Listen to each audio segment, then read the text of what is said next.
Again, just want to welcome everyone. Thank you all for making time, whether you were mandated with your class to come on a Friday night.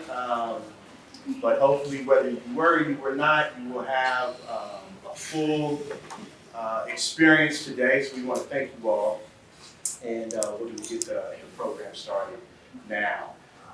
So again, welcome everyone to Freedom Dreaming and Black Sustainability's Beyond the Ruins. This is co-sponsored by the Black Ecology Mixtape. All right, so give them some love.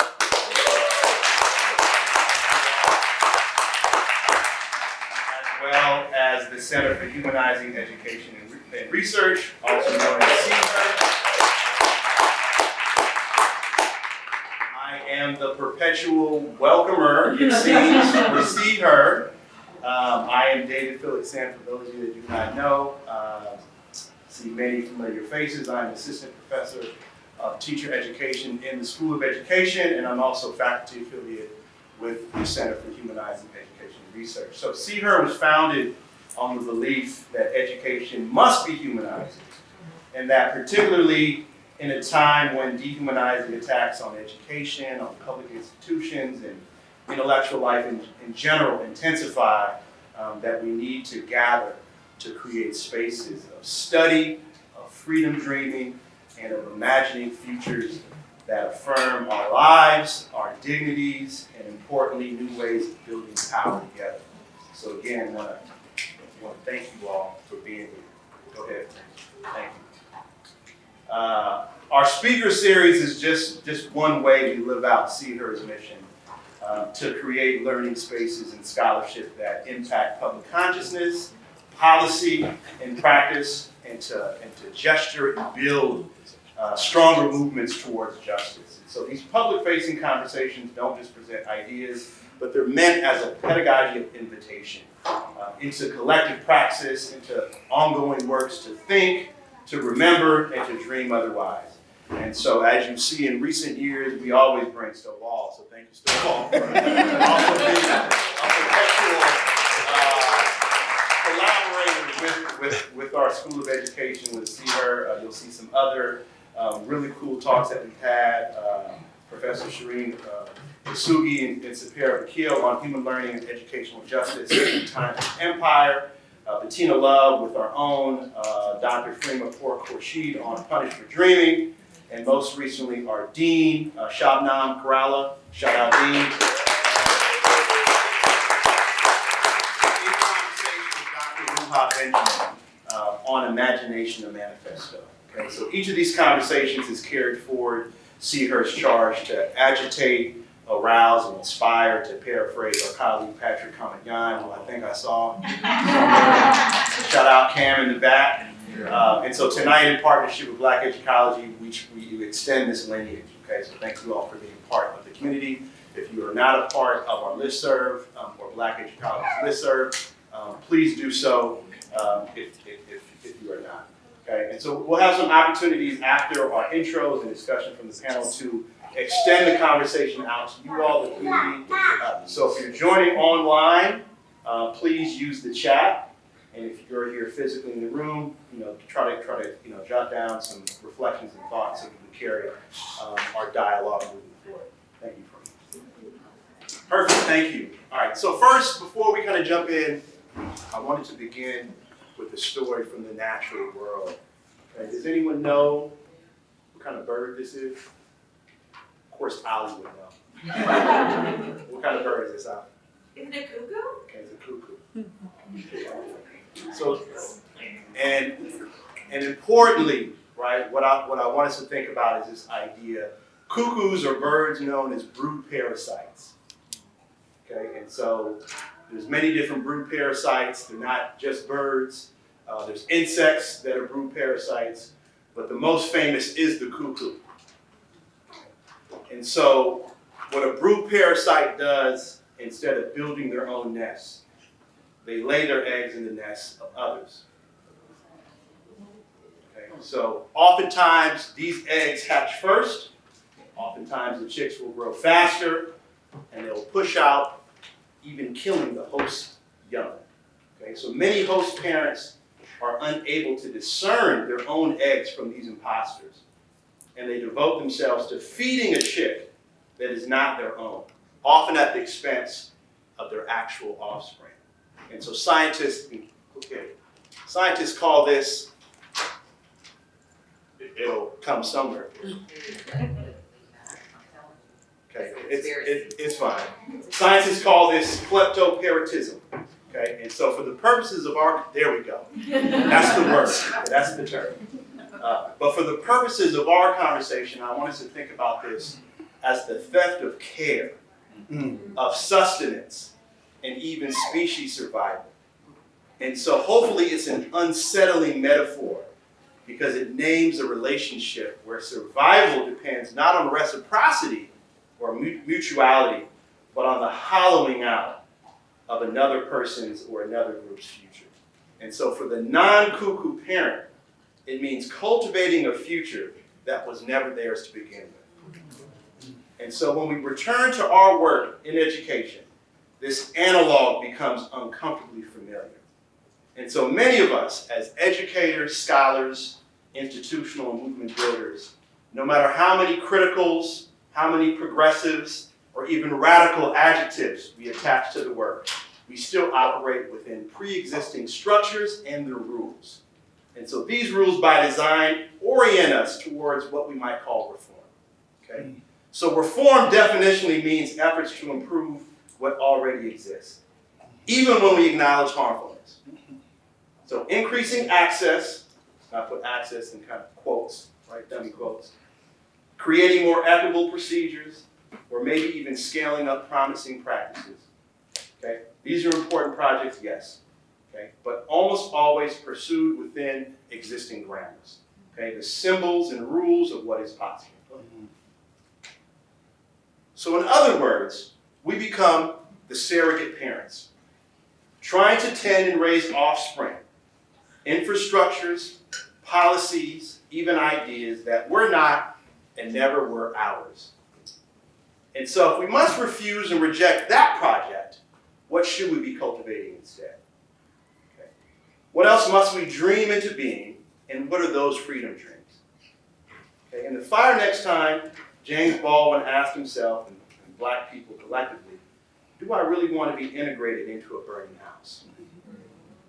Baldwin, in his context, questioned the taken for granted good of a desegregation project, one that would have to be disproportionately held and lived by Black people.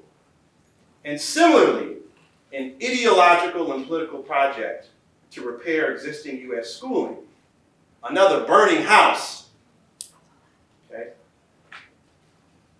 Much like the assumed progress and linearity of integration has long demanded Black and indigenous labor, creativity, and cultural genius to try to resuscitate it, all the while suffocating our collective thriving. So where then are the blueprints, the maps to help us build otherwise? And so here's where the language of ruin and apocalypse matter. So ruin from the Latin ruina means collapse, downfall, that which has been broken.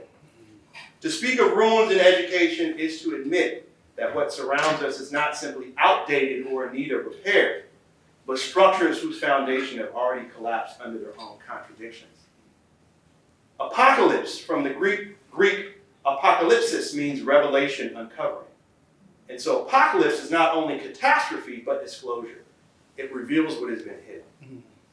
And so the task before us is not repair, but revelation. To uncover the ruins for what they are, and to ask what grammars, what ecologies might sustain us beyond them. Professors Tiffany Marie and Kendrick Watson put it plainly. Black wellness is not compatible with the requirements of schooling. And David Stovall challenges us to distinguish between school, which reproduces compliance and white supremacy, and education, which is the cultural, the political work of transmitting values, practices that allow oppressed people to imagine, create, and meet our collective needs. So this is the charge for tonight, to move beyond reform, to refuse the surrogate futures, and to uncover ruins so that we might dream and build more suitable lives. Okay, so, and I think we're going to have some introduction, some self-introduction from what I understand with our our faculty that's been invited. But I wanted to say just a few words about Black Educology. Okay? And so the Black Educology Mixtape Journal was developed as a backyard project by a collective of Black folks working to amplify and empower without the white gaze. It goes beyond the scope of academics to recognize the movers and shakers of emancipatory movements. And the journal imagines itself as a vehicle towards revolution, informing, conferring, and collaborating with educational voices across the Black diaspora. So Black Educology refuses the narrow gaze of academia and instead amplifies text, sound, zines, transcripts, lyrics, the multiple registers of Black epistemology. Its vision is rooted in critical race theory, Black critical theory, Afro-pessimism, and Black educational epistemologies. Creating albums that are revolutionary, emancipatory in the name of love, study, struggle, and refusal. And so as Associate Dean Colette Kahn has described, Black Educology is, quote, one of the most incredible examples of public scholarship that represents the heart and spirit of the School of Education. And so two of its co-founders, Dre Carter and Igosa I listened to your explanation here many times. Obaiza Mamon. Better than last time. Okay, we're going to have you back, and I'm going to keep getting a little better. Sounds good. Thank you. Hamilton. Both graduates of UCSF School of Education IME doctoral program. That's right. Shout them out. And they are here with us tonight as curators of this conversation or cycle. And so Dre's work lives where the ephemeral meets the tangible, exploring art, knowledge, and survival in the gravity of structural death. And Gosa's a clinical associate in Stanford's teacher education program, co-founder of Making Us Matter. And with over 16 years of education, her scholarship investigates the interactions of race, identity, pedagogy, and even Black hair. And so together, Igosa and Dre and others have cultivated Black Educology as a living archive of Black epistemologies, a mixtape that blends scholarship, sound, and art into revolutionary forms of study, rooted in survival, refusal, and love. Okay? So before I transition to them, just a couple quick logistics. For those of you that are joining us online, please use the chat to introduce yourselves. Maybe your name, where you're dialing in from, and your role, if any, within education or kind of movement building. Please use the Q&A box. I think we do have a separate. Okay, so please use the Q&A box for questions you'd like to let into our conversation, and hopefully it's a chat, right, for call and response, affirmations, reflections, and echoes as you feel moved. Okay, so with that, it's my honor to welcome our conversation today, Freedom Dreaming and Black Sustainability's Beyond the Ruins.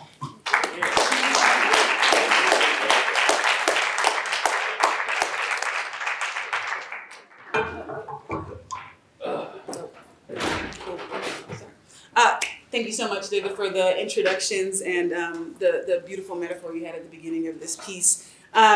Before we have the panelists introduce themselves, we'll share a little bit about why we call this the cipher. We have pulled from hip hop in that oftentimes we think about competitiveness. If you see what's happening with Nicki and Cardi B right now, right? We wanted to focus in on the cipher as an element of coming together on the same beat, having our own different flows, but really building some type of beautiful new potency together. And that's kind of the ethos of our journal and our work together. We are coming from different areas of expertise. We want to pull in as many voices as possible to amplify Black educational studies. And we do that to reclaim, restore, and create as Black people and as a collective. And so we are really honored to have our co-producer from Volume 3, David Stovall, our co-producers for Volume 4, Kendris Watson and Tiffany Marie, and we will have them introduce themselves. The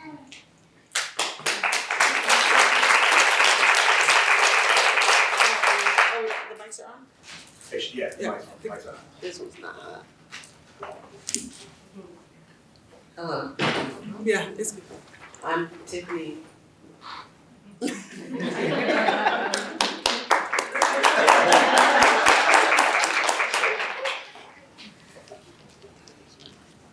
Sure, thanks. I didn't know that's what we were doing. We didn't talk about this. I'm I'm Kenjis, and just really honored and blessed to be here with you all this evening.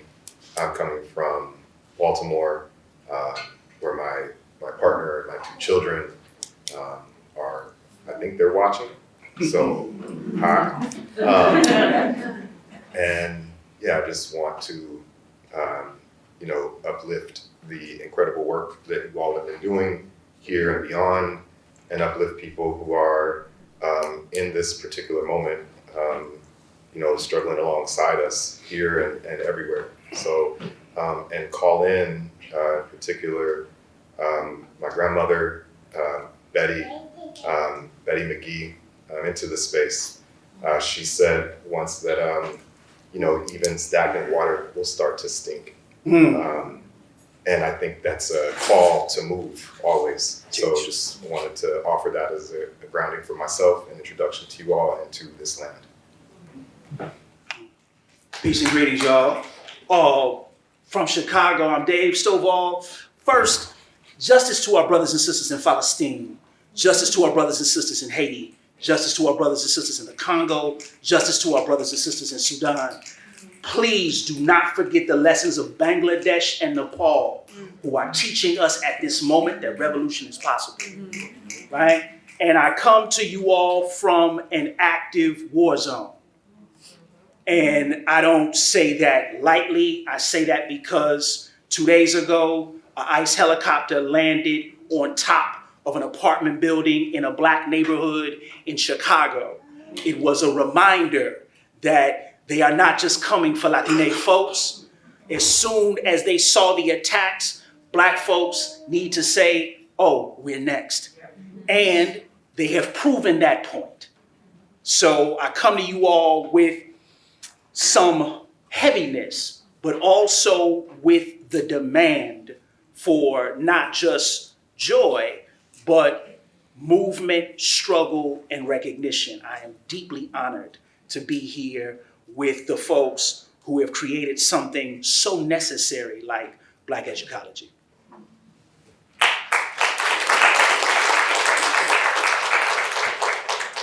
Appreciate y'all.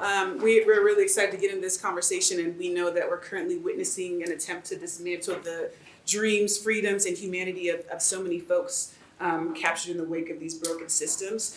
We are looking at the apocalypse as being here, and that's part of why we framed our conversation today as the past, present, and the future, and having that in mind. And so Dre is going to tell us a little bit about why that's the framing for our conversation, and then we'll get started.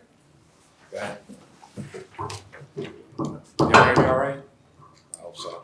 Okay, so the way the conversation is framed is it's framed around the past, the present, and future, but we're conceptualizing a little bit differently. So we have the past. So in line with the apocalypse is the original sin of the Atlantic human trafficking, racial work camps, and sexual trafficking.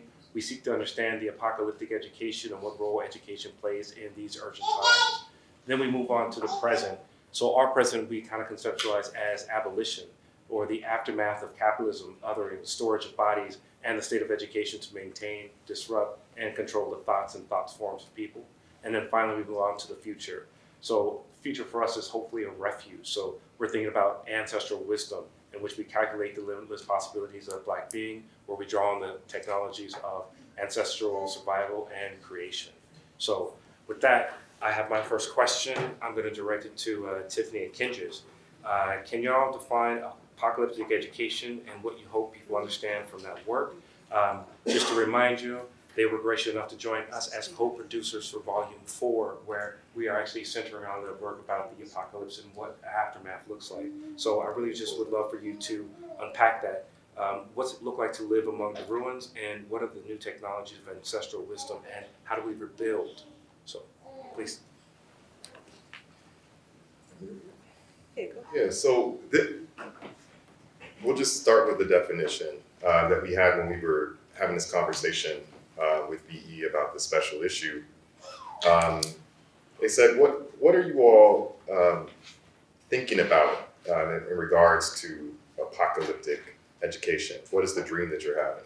Right there.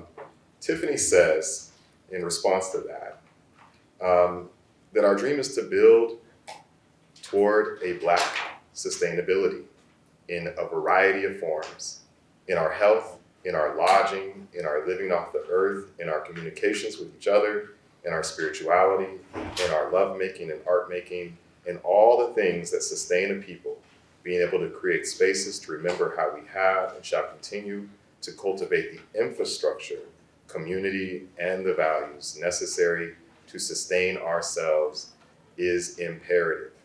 For us, Apocalyptic Education, the article starts with a funeral for schools, but Tiffany says that's really just the first declaration that we're hoping to make in terms of what we need in order to detach or divorce ourselves from systems and instead access Black sustainability.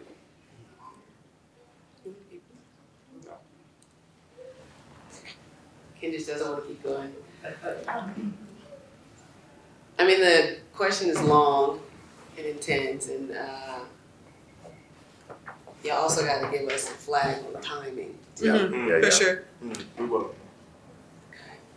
So I think it's, challenging in that Kendris and I have had conversations about what to say today and how we want to approach it, and I'm pretty sure we won't do that at all in this moment. Starting with me asking him to read that quote. But I'm going back to when we wrote the piece in 2018, and we submitted it to the first journal, and Kendra sent me their feedback the other day. And it's powerful to have people come up and thank us for this piece, and sometimes we go to conferences and there have been folks who ask for autographs. If we hadn't done the ego work, man, we would be in trouble. But it's fascinating because he just sent me the comments from that first journal, and it was a diss track. Ether. Not cipher. Ether. No, yeah. That's crazy. It was a diss Torched track. earth. Yeah. And just remember what it felt, because when we conceptualized it, it was kind of the forging of our relationship. It's powerful. We had only experienced intense competition in the academy. Ken just was doing this work on telomeres, and I was doing this work on telomeres, and we had the very thing that was going to advance the field, and we were supposed to, I guess, be against each other and compete. And I asked him if we could work together, and he said yes. And so when we wrote Apocalyptic Ed, he was in LA at the time, I was in Oakland. We prayed every day, and we would go and write separately and come back. And there was so much intention and love. There were no children in our lives at that time, right? Or you were expecting? Yeah, no, there was definitely a baby strapped in. There was a baby while you were doing it. Yeah. So incredibly sacred process, and we submit to this journal, and one day maybe we'll share the feedback that they gave us. It was incredibly antithetical to the very thing that we were writing about in the communities that we were desiring. And then to think about where it is today and how people utilize it. And I think the other thing that when in our preparation for this, Ken just we were thinking about topics, and one of them was unmarked graves. Talking about unmarked graves, and I in the span of these past few days have been thinking about how I'm in this chair with what I have on today. And it goes way, way back. But the first thing that came to me before Apocalyptic Ed was the naming of my dissertation after my great-grandmother's. And it says Artelia Green, and it says Olivia Williams on there. And there was a particular, what I'm understanding today was a very particular conjuring in that moment. I thought I was being cool and edgy, but you gotta be careful with calling those people in. And I'm talking about apocalypse, I'm answering your question. And so that was intense, and I had just been to Arkansas and been on my ancestral lands where both sides of my family come from, and wrote my dissertation and conjured them and called them in. And what I've come to understand in that time is that they are always talking to us. They are always guiding, and we have principles in our piece that we consider to be a reflection of that love that transcends the ends of worlds, that helps us, most importantly, through memory. And so that first iteration was the beginning of that. At the same time we're writing Apocalyptic Ed, I started a band and named it Artillery Green and the Bandanas. So there's more and more conjuring and more of these pieces. And at one point, we had published the work, and I was reading this woman, Alua Arthur's work, Briefly Perfectly Human, because we were doing this work in schools and communities where people were so fascinated with the theory of apocalyptic education. They love the theory, it's sexy. And then we would get to these places and it was school done really well. And they kept contracting us in these really interesting ways to make them feel bad about themselves. We have jokes about it. And we'd get paid. Don't tell the jokes. It's Inappropriate. Just know that people paid to hurt. Damn. Distaste to sex work. Man, it's weird. And so we were dealing with that reality of what does it mean to love and to hold the theory of a thing and be very uninterested in the practice of it. And so I was reading Alua Arthur's work because it terrified me. I saw an Instagram video of her talking about her going in her hammock and drinking something and waiting to die. And it messed me up. And I wanted to read this piece about someone who was so comfortable with dying because we were finding that people loved the idea of bearing this thing, but were terrified of death itself, of the death of things. And so as I was reading her book and weeping, I realized that I was being called into death doula work at that time. And so that's also Apocalyptic Ed, the people calling and them calling. And I get back from that training and I'm telling my mom about this training and how life-altering it was. And she says, oh yeah, your great-grandma prepared bodies. There's just more and more unlocking, and they're always talking. They're always talking, you know. And so I lead in further and further into this work, and I had the last performance that I had with my band was last year in October. And we just had a festival, and I thought it would be such an intense way to deal with something that I had not been ready to deal with, which was to say goodbye to the band. And so we just had our last performance, and I just kept hearing my great-grandma. And I realized she died when I was 12, and I've never been to her gravesite. And so I called my mom, and you don't even know this, yesterday or 2 days ago. I was like, where is she? She tells me. And she tells me where it is, and she says, oh, can we get her headstone now? And so we have these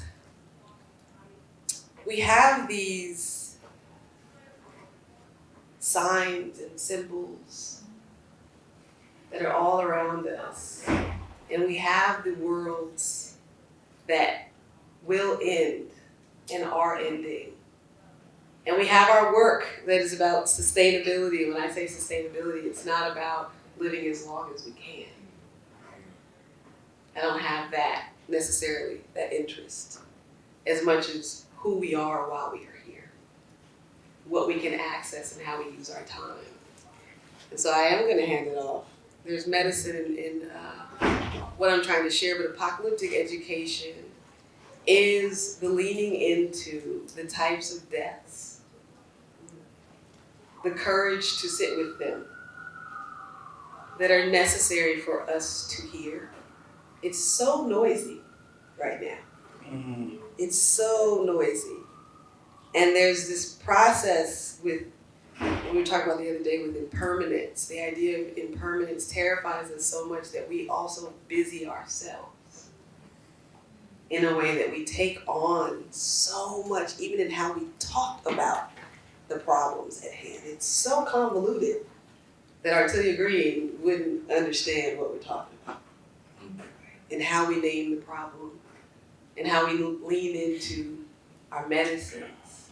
And so I'm handing it over and thinking about each of these steps here were a death, were their own deaths that I was required to lean into to know that I gotta get this headstone for her. I need to visit her, because that is a death that is inviting me into new wisdom, into new medicines.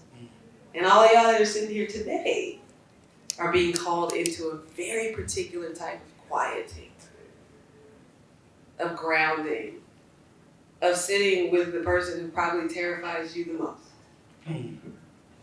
yourself. So that they and you can hear and have the consciousness, be connected to the cultural ways of being and access the community that has always surrounded you, that has always been present with you, that lends itself to where we're going. Appreciate that. I think the permanence of death or Black social death within the time frame that we're thinking about, the destruction that people are taking on, the noise that you're talking about. I want to talk a little bit to you, David, about like historically we have been here before. We've been in mess and chaos. We have experienced the permanent of social death and the Black lives that are operating in this world. So what role do you see education playing? What role has it played? Does it have a role as we move forward through these chaotic times? And again, thanks so much for that question. I think Tiffany put it there for us perfectly, because what happens in the moment, we have to get away from what Brother Felixson said in terms of reform and schooling. We have to stop thinking about this thing as a perpetual good that will save us. Right? I mean, and that is not a pessimistic outing, right? It's a real question, right? So when you put it to folks and you say, where did you get the majority of your education, right? Inside or outside of school? And when people's mind first go to outside, then why have we abandoned that wisdom?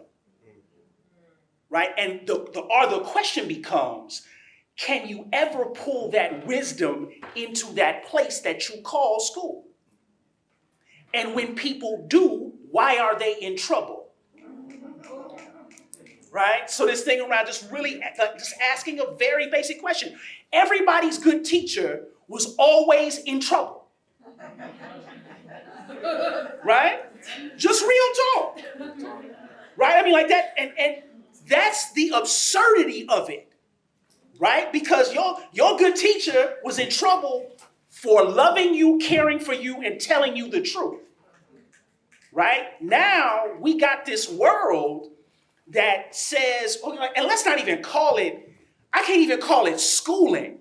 Right? I mean, this is just like a bad movie's bad movie. Right? I mean, you looking at, like, I'm looking at Linda McMahon and I'm saying, like, oh shit, this is the wrestling woman. Married to the wrestling dude, telling us that they're going to end funding for something that has never been constitutionally guaranteed.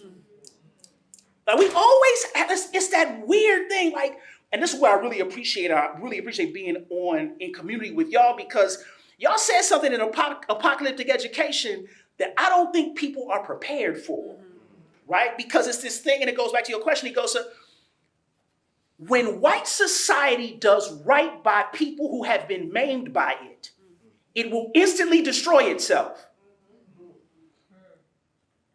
That's a whole different set of understandings, right? So when this thing that we call schooling does right by the people that it has maimed and killed, it instantly ends itself. The apocalypse. But not the apocalypse, the end, not the apocalypse, the chaos. The apocalypse, the new understanding. So now you have to think about that, right? Because I always, so like, shout to Sister Krista Castrillo, who let me into her class yesterday about Boa High School. You know, we in there, we talking about Baldwin, we talking about Fred A, and, you know, these high school juniors, right? And they in there like, man, look, here's the thing. We struggle with this idea of, and I was just thinking about all of them, about 25 in the class, and I'm just, you know, we chopping it up, and I'm saying to myself, damn, why are we here? Who said this thing is right? What is the order of this thing? And is it the structure that is supposed to save us? When there's everything that shows us to the contrary. So Christians in class fighting the system while trying to communicate to young folks, you are in a contradiction. Right? And that's a whole thing. So my thing is always, how do we get a conversation with kindergartners about you are in a contradiction? Right? So when that 5-year-old comes to the crib and says, Mommy, I learned a new word today. Contradiction. And you like, oh. Now, where does our head go? Who was your teacher? Right? And now, what are they doing? Right? Because we live in this moment where everything is fear-based. Right? You say something that halfway disagrees with folk, now you are the Antichrist. But the Antichrist already told you what they're going to do to you, but you didn't believe them. Right? So don't get mad at Trump. Don't get mad at Kirk. They told you. The question is, to what extent do you believe them?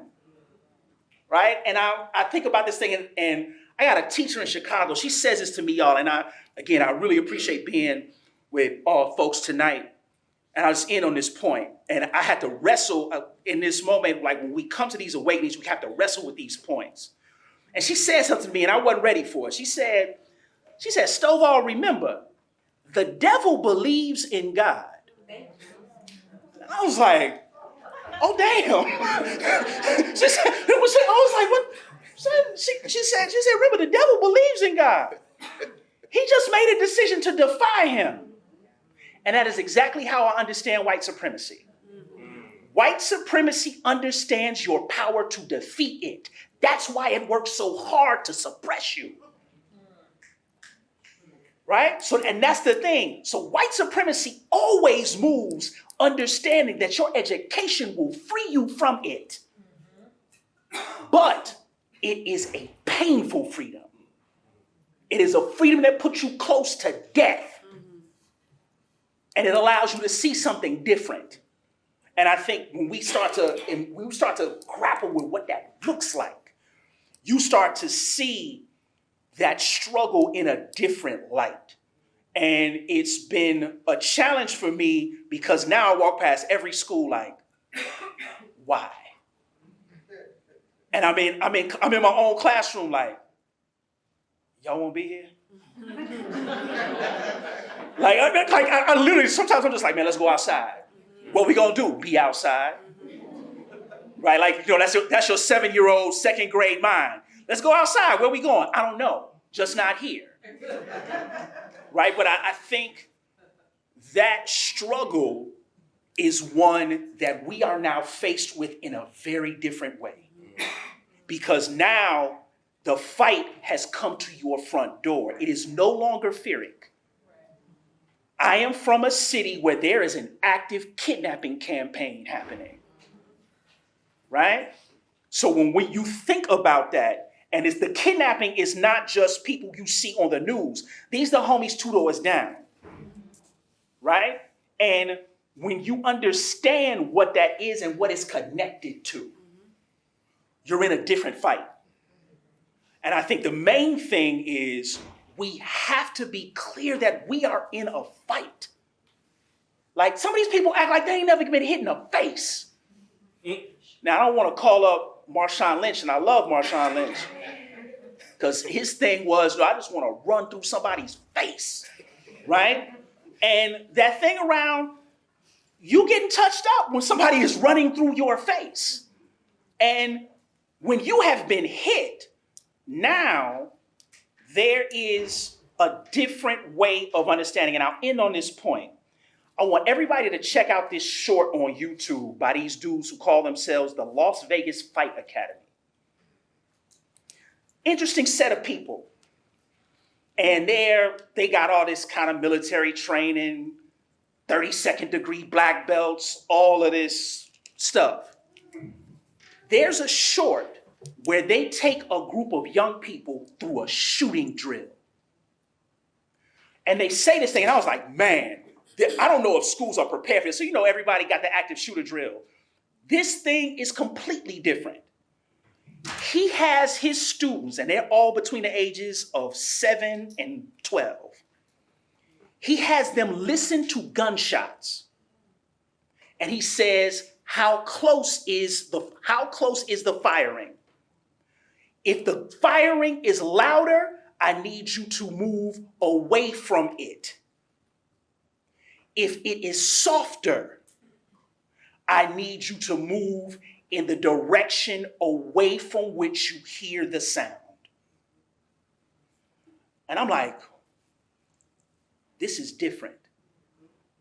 Because what he also tells them is, if there is a shooter and they are close to you, here are the things that you must do. And he tells, and this is an older black man telling a group of Black and Latinx 7 to 12-year-olds. He says, my point here is that I do not care about what that person has intended to do. The most important thing is that I love you and I need you to stay alive. That's different work. And when we talk about that in a different way, you now start to see what we are up against. And I love how he ended the video. He said, many people will watch this and disagree. That is perfectly fine. If you have something better, show us and we will use that. So now this thing around really understanding, and I don't think a lot of us aren't prepared for being in those spaces, because he was not training them for an active shooter. He was training them for an ICE raid. And people don't want to put that into the conversation. And I think when we start to talk about that in real ways, we now start to think about what that present is. It's not something to play with. And I still think a lot of folks are playing. And when we stop and think about that, now our attention has to be to the people that we care about, the people we are in proximity to, and now how are we learning together? And I am unsure, well, I am sure that schooling is not structured to do that. But fugitively, can you do that in classrooms and cadre with students? Right? Just to ask a very real question. And I don't ask that question outward to you all as I ask it of myself, especially in my 30th year of working with young folks and families. right? I have to constantly remind myself of that, right? Because we're in not just a different time, because it's not this thing around we've been here before, right? It's different when you're in it, right? And now we're in it. So now I have come to understand my great-grandmother's experience in a lived way, right? My great-grandmother was born in 1877, so her parents were enslaved people. My great-grandmother died when I was 5 years old, so I have memories of her. So now, how do we understand that I am now in a situation more similar to hers, but with a different technology that is used to execute it, right? And just put it in that maze. And again, just kind of a rumination, but I grapple with that. I'm gonna jump on that real quick. That something you said really sticks with me, and it's what you said is real heavy, but then also what you said for me sounds like opportunity. Because the thing that's sticking with me is what you're talking about is that existential situation that everyone should be finding themselves in, but we as Black people in particular, people's color, now it's made manifest and it's real. So it used to be, oh, life is hard, life is difficult, but now it's, no, life will kill you. How do we move on? So the question I have is, as we're thinking about moving on, not just sitting in that existential quandary, but what parables, what stories, what do we need to pack in our knapsacks to take us from this point to that next point? How do we move from right now, which is that living dystopia, and to that refuge of the future? And I can ask that to all of the panelists. Yeah, I was wondering, off of what Stovall was offering there, and Tiffany and I just got rejected for a grant I guess it was last year, but we called the grant, it was really great, okay? It was called Life, Death, and the In-Between. And they don't, it wasn't as bad feedback as we got for the paper, but very positive. I thought about it because I guess what's coming to my heart is I'm actually sitting between you two, and I'm hearing death and life. And I guess I'm going to talk about the in-between is what I'm hearing about these technologies. Yeah. So we're writing Apocalyptic Education, and I had our first child. I remember the day that we submitted it to the journal, and that ultimately gave us that feedback. That was my very first night away from my daughter, Aya, and it was really intense to be, as Tiffany and I are going back and forth in this prayer process, typing about Silly Ann not wanting to let go of her dead baby. And I have I'm wearing my baby holder, and I wake up and look at me every other moment. I feed her, I gotta keep, she go back down, I keep writing. To be sitting with this reality that I am at one point in the article advocating and uplifting people that Toni Morrison helps us remember, right? The beloved babies that our ancestors gave back to the earth so that they wouldn't experience the tortures and terrors of this world, while I'm holding my child and thinking, well, what is the conjuring that I'm doing, to your point, anyway, around this reality.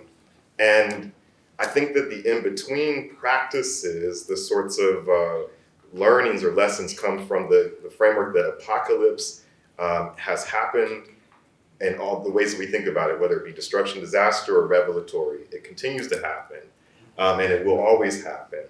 We are actually a result of its happenings, and we're being invited this time to reflect upon what we've learned from previous encounters. I was born in March of 1985.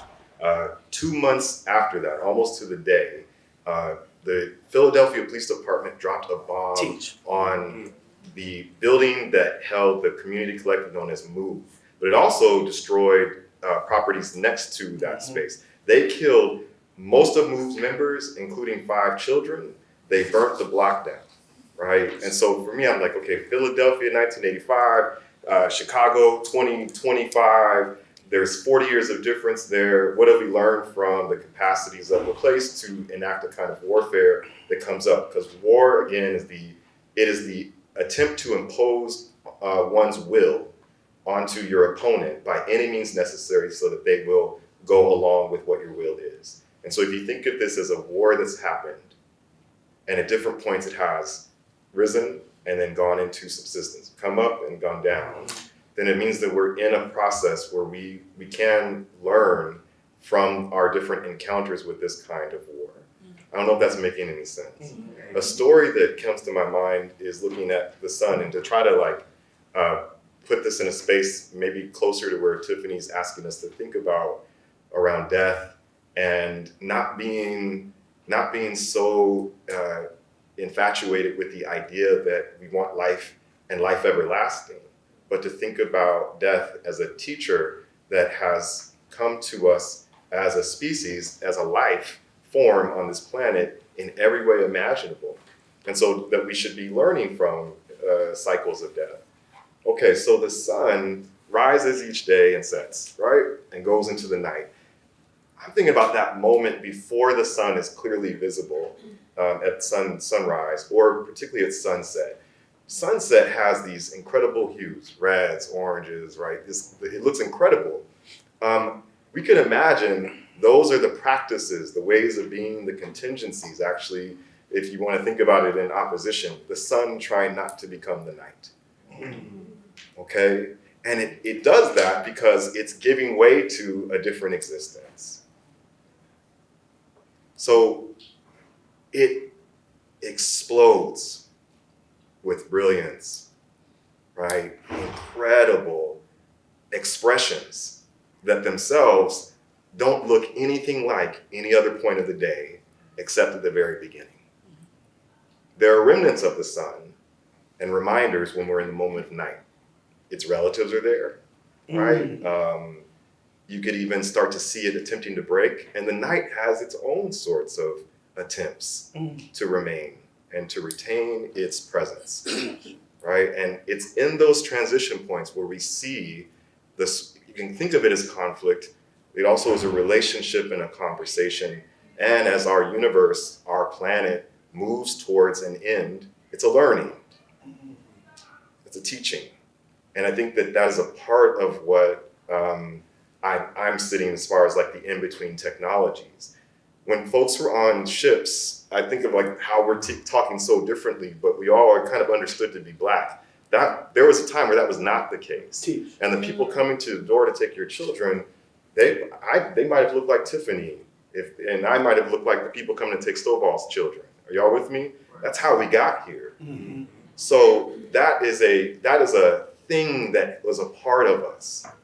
And yet, on these death laboratories, where everything imaginable and then some was being done to us, not because anything was being done that was wrong, not because we were occupying territory that people didn't want us to occupy or they wanted, no, it was like just for whatever reason, because it's Tuesday or Monday, I don't remember, I just want a piece of your ear, right? None of that mattered. The violence that was taking place there was not contingent on some kind of action.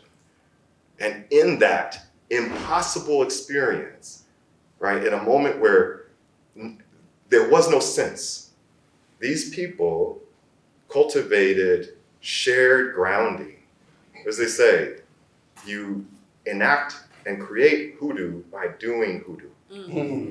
And similar to us, we have been made by the making, by the doing, by the in-between.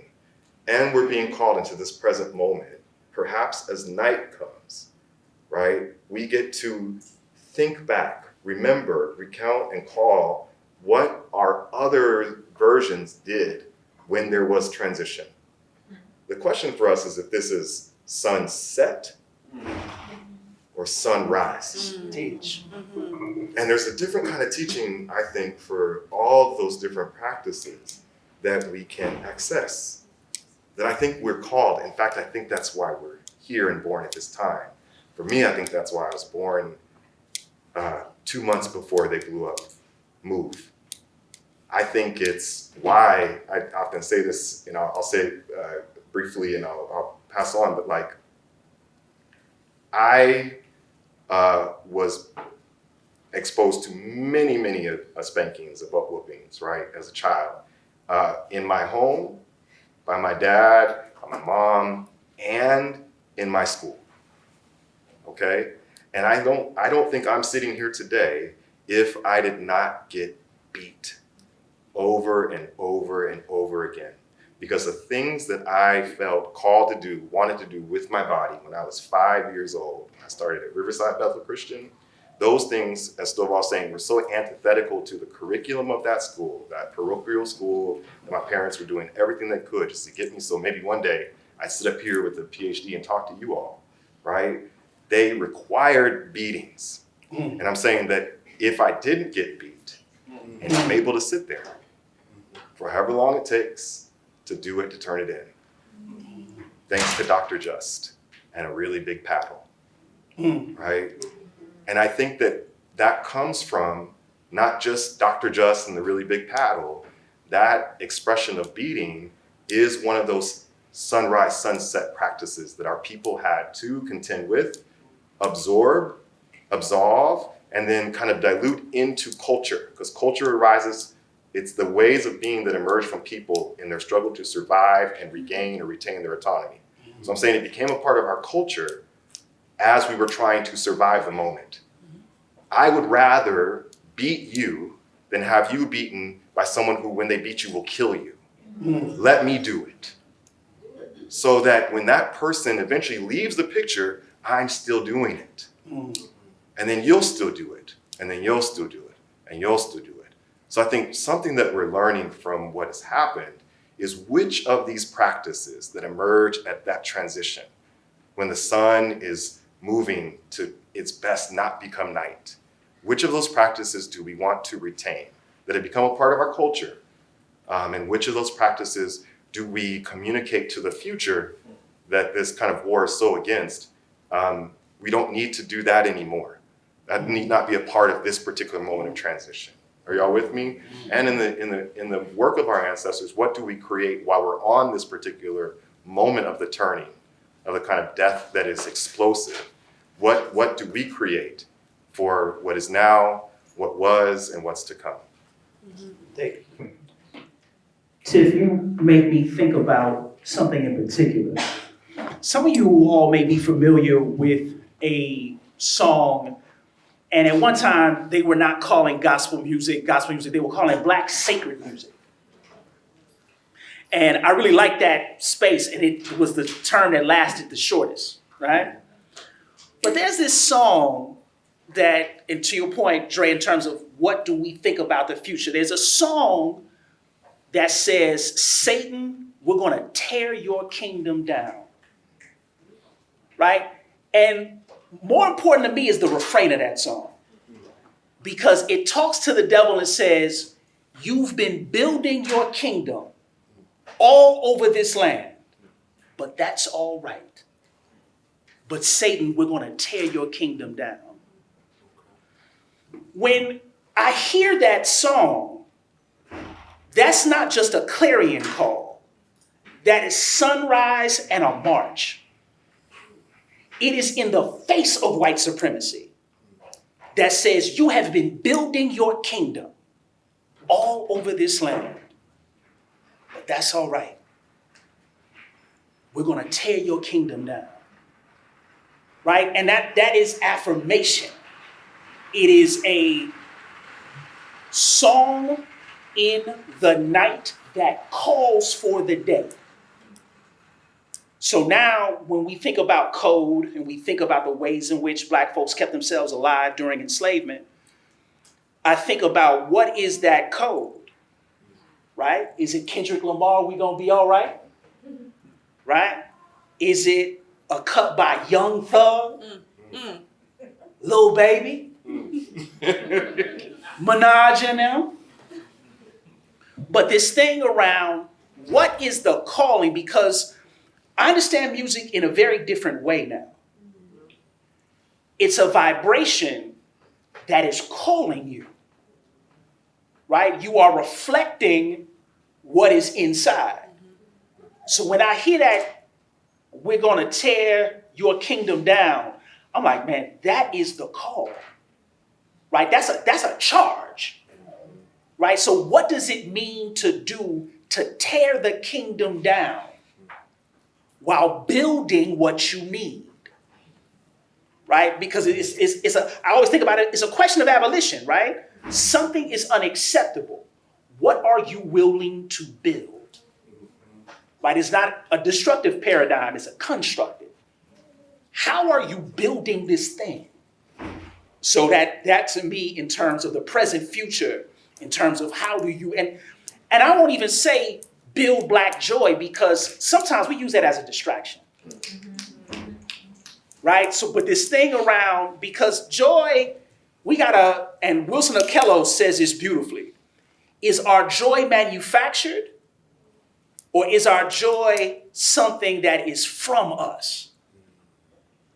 And for me, that song says, no, joy is a determination. Because you live in a world that says that thing to tear a kingdom down is impossible. And it's not to battle with impossibility, but it is to work. I work with a group of graph writers. They always say, in this moment, the thing that we do as writers is we create like our lives depend on it.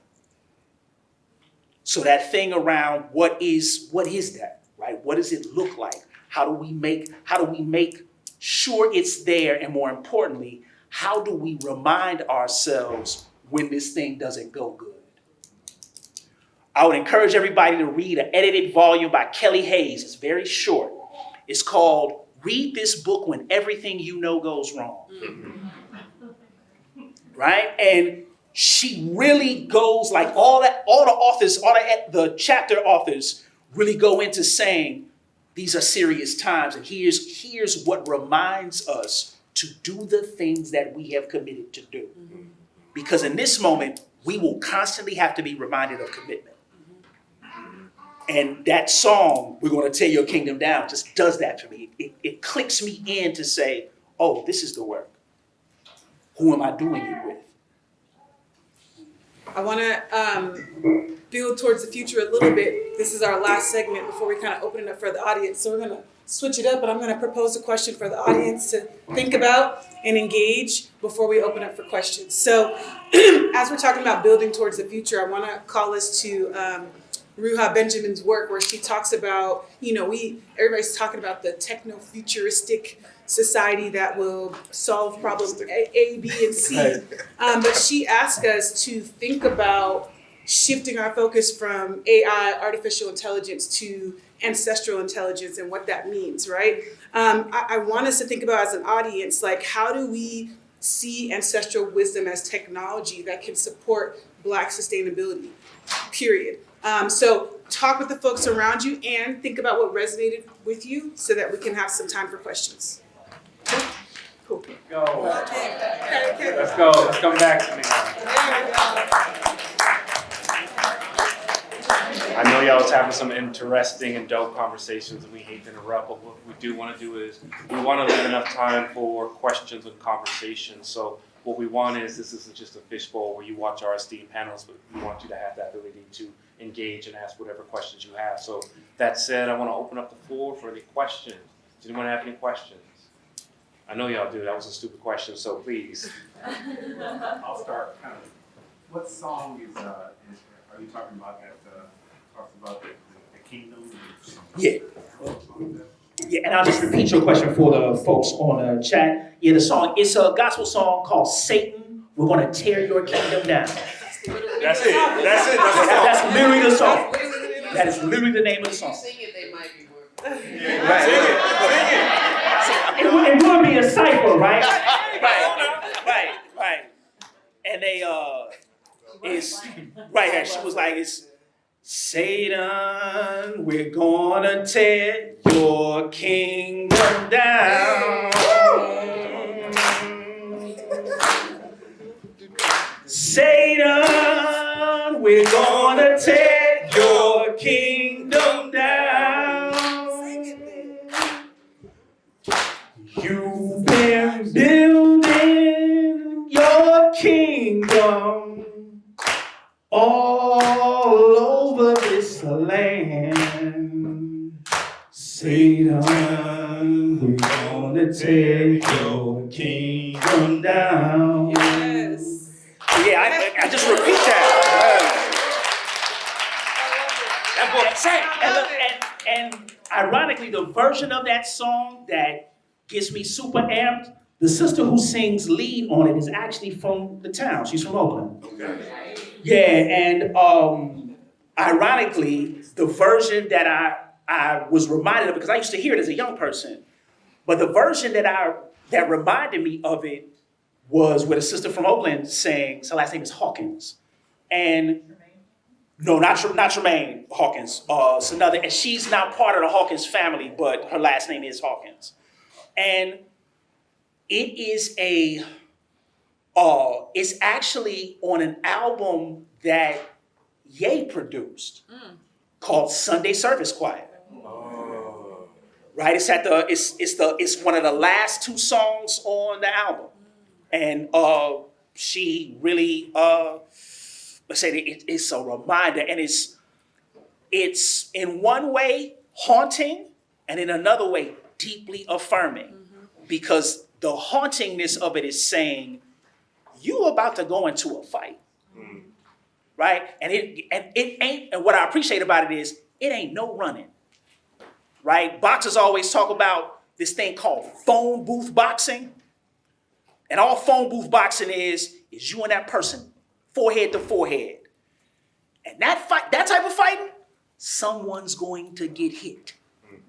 Right? And I think when you really start to think about it in that way, it allows you to really understand what we're up against, but also what's possible. We have a question from the Zoom, and the question is, I'm an Afro-Indigenous queer immigrant from an impoverished community in South America, tuning in from the ancestral land of the Yelamu people. I work at an elementary school where students are predominantly Latinx, Black, and low income. What advice can you offer me as a witness of a school system that was designed to maintain the masses ignorant and trained to be little workers, especially Black and brown communities? How do I contribute to making this system repay the educational debt that is owed?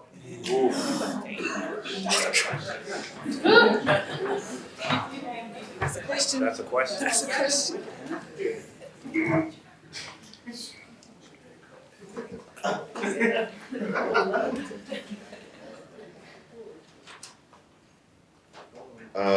So we have this idea within the work that we do that comes actually from the actual territory of the Chinook people up in what is commonly referred to as Oregon.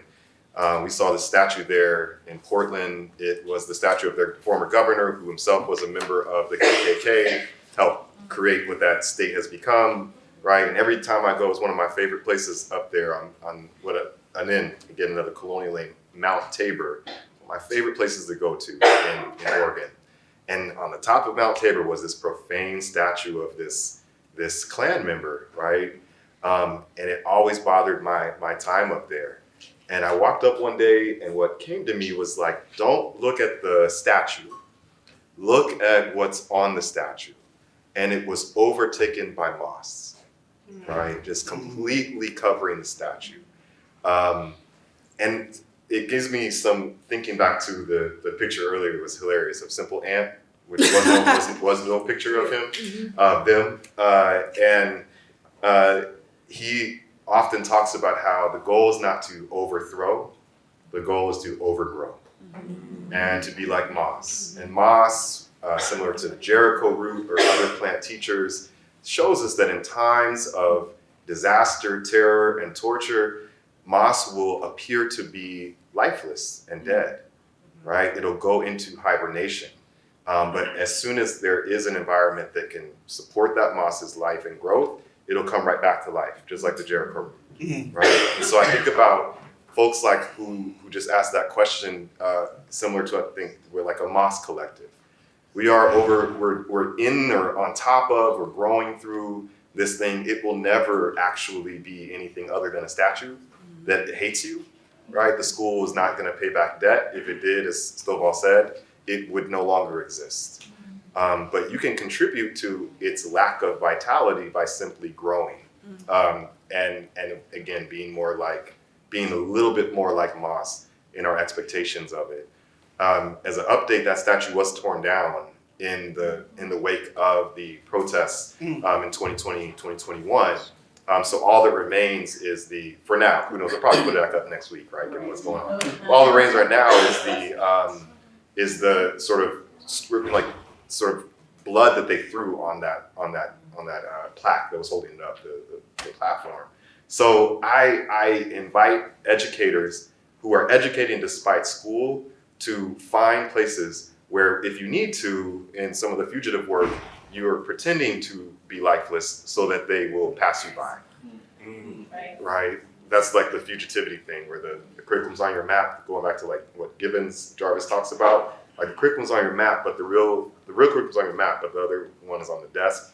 You can do that. And then at other times, when it's safe, you're in the clear, bring those babies back to life. Until and if and when you move and they move out of that space. Can you say real quick who said that the goal is not to overthrow, it's to overgrow? Who was that? Simple ant. Fugitive ecology. All right, we have time for one more question from the audience right here in the front. To what you were saying earlier about like sunrise and sunset, I would like to know what you all think the environment that we're living in right now. Is this a sunrise or is this a sunset? Okay, question. Okay.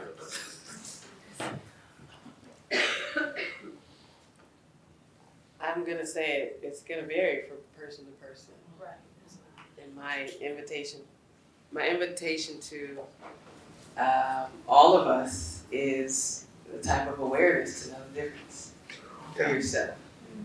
And it may seem like I speak in parables, but I'm gonna go back to what I shared in the beginning, in that they are talking to you, they are talking to us, and they are sharing very clearly how to move right now, and what that means for each of us. And even for that question with the young people in the classroom, I think I was at a Spirit Rock a week or so ago, and in a silent meditation, and I could not for a while figure out the difference between that and solitary confinement. And I thought about it a lot. Teach. And in those moments, and share with my partner and share with Kinjus, while I was there, I kept thinking about Tina Turner. And we had some beef while I was there because I could not understand why she returned to such a faith practice that was so torturous, to sit and to be aware and to be mindful and to quiet the mind. And on the last night of the retreat, she shared with me that this is where you turn in times of war. And I thought about her and Ike, and I thought about my own transitions in the last year and what it means to survive, what it means to be called into a new way of life when the world as you have known has ended. Yes. And for that to actually not be terrifying. Teach. And to know, again, Apocalyptic Ed is about the memory that we have done this.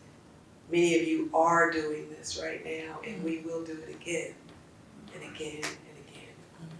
And how do we grow so confident and courageous in ourselves that we don't run from or busy ourselves from one of the most intense wars at hand, which is the one in here. That informs how we teach, that informs how we talk to each other, that informs how long we look in the mirror and how we look at ourselves. It informs how we treat each other.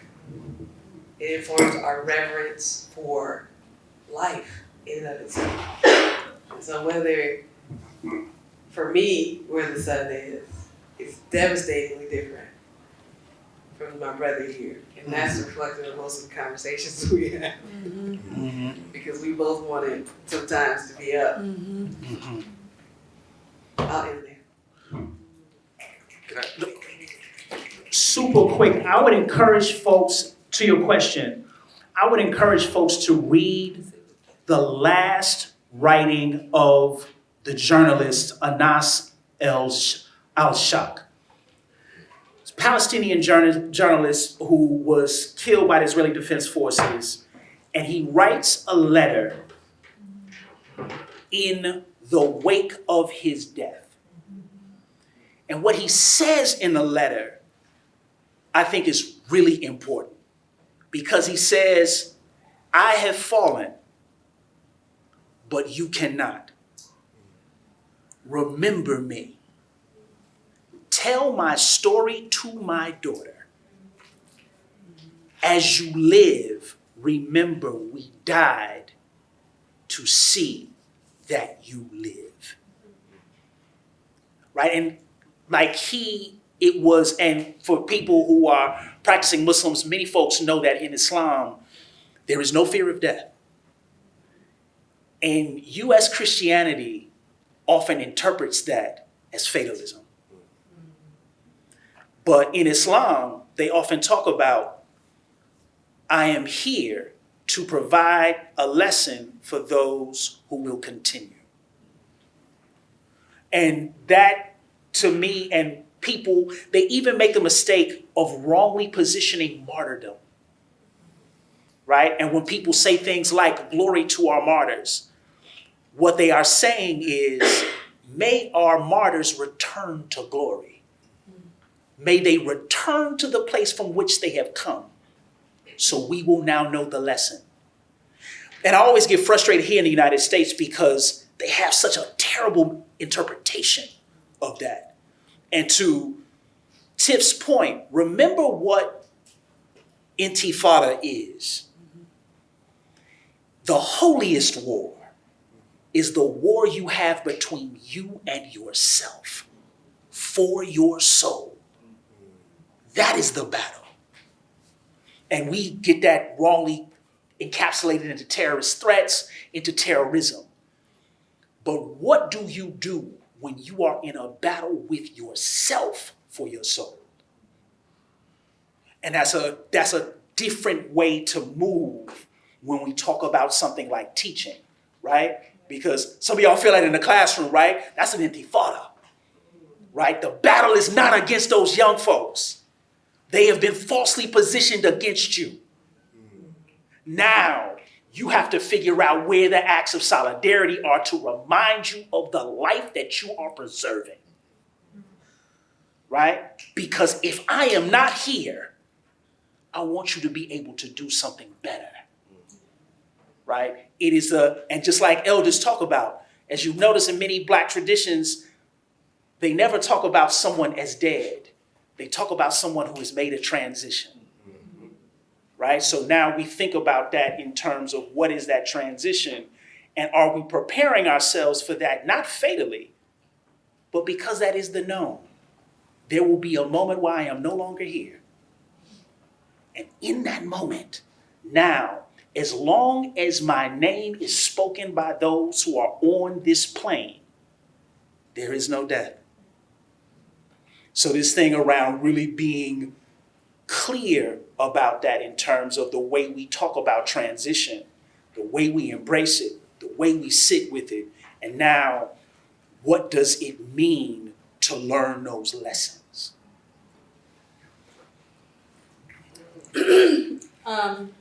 Yeah, appreciate y'all. I think we sat down to have a cipher, and we had a sermon, we had a gospel song, we had all the things in between. And I think this conversation is a beautiful amalgamation of what we're trying to do at Black Education, which is make space for all the variance in our experiences and what we're trying to do to create, sustain, and really live as Black folks. So we appreciate y'all. We want to bring into the space Ant, who was mentioned earlier. He is our third co-producer. So I want to make sure we shout him out. He's been with us for quite a while. So much appreciations. I think David's going to close us. Nope, David's not going to close us out. I want to shout out Seher. I want to shout out Dean Shabnan, I want to shout out that we have an extension for our call, Volume 4, which is due October 21st. So if you're interested in, shout out to your birthday. If you're interested in submitting an article, artwork, poetry, whatever, definitely come talk to us. And then in the back, you'll see gear. We got hats, totes, we have journals, merch, we have coloring books, we have previous volumes. So definitely that. And before we all go, we're going to take a group picture. I don't know how that works, but we're going to do that. So appreciations. If we can have one more round of applause for our...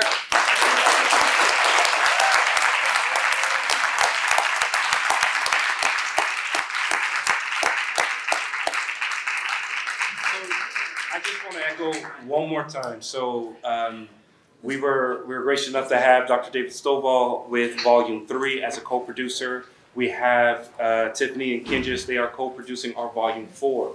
So if you like what we talked about here today, you want to continue that conversation, the way to do so is to contribute, submit, sharing that conversation by contributing to our Volume 4, which is Black Sustainability Among the Ruins. So we would love to see art, poetry, conversations, and that's going to go up sometime, I believe, next year. Next year. So again, we're just so grateful. It's the first time I got to meet them in person, and I'm just awed. This has been amazing, and I hope it's been amazing for you as well. So thank you so much for coming.